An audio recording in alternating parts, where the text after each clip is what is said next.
sure are very beautiful and precious on some level I'm not completely aware of, but something I can't really bring up in church. And so I remember one couple saying we met in a study group and it was awesome. And it probably was, but again, I'm not going to work that into a hump. You can't bring blood out of a stone. Now when it came to Daryl and Dia, their story is actually very interesting about how they met. And it is very much something you can use in a homily, so I'll try to do it justice. So the story goes like this. Daryl's parents happened to live next door to Dia's grandmother's sister, whose name is Phyllis, who lives in Pune, which I can only assume is in the country of India.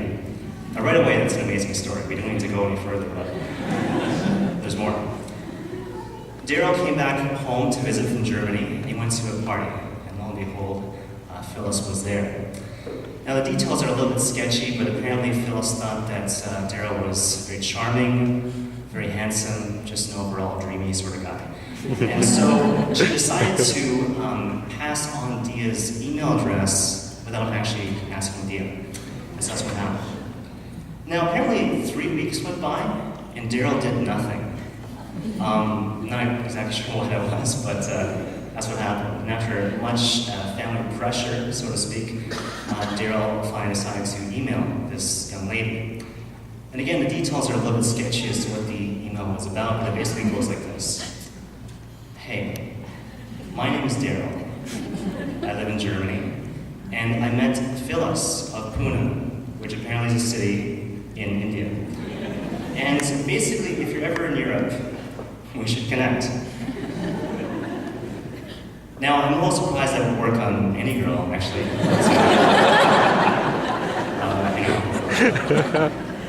Apparently worked for Dia. So they decided to email for a while and then exchange messages through Skype, a face-to-face computer thing, for about 3 months. And then they finally decided to meet in person.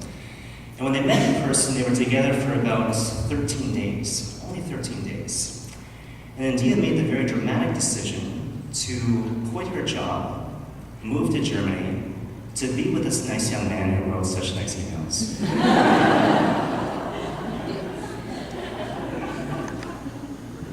When Daryl and Dia were talking in the office, they said that whenever they made a move to be together, to kind of move towards being together in marriage, all the doors seemed to open at the appropriate time.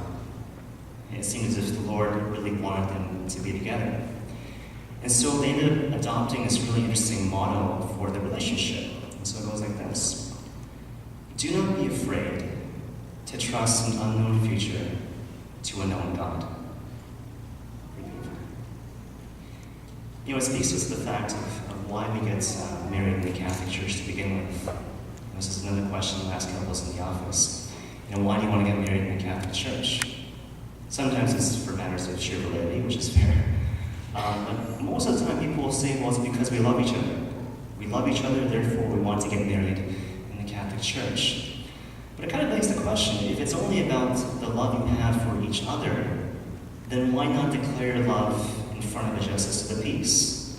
Why not declare love in the forest, for that matter? Why go to a Catholic Church to declare your love, to declare your consent before God and in the Catholic Church? And the answer is this.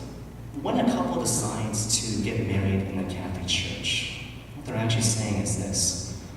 We have discerned through much careful prayer, thought, and reflection that God is calling us to be together, to live out a common purpose, to serve a common mission, and to find salvation in the presence of one another.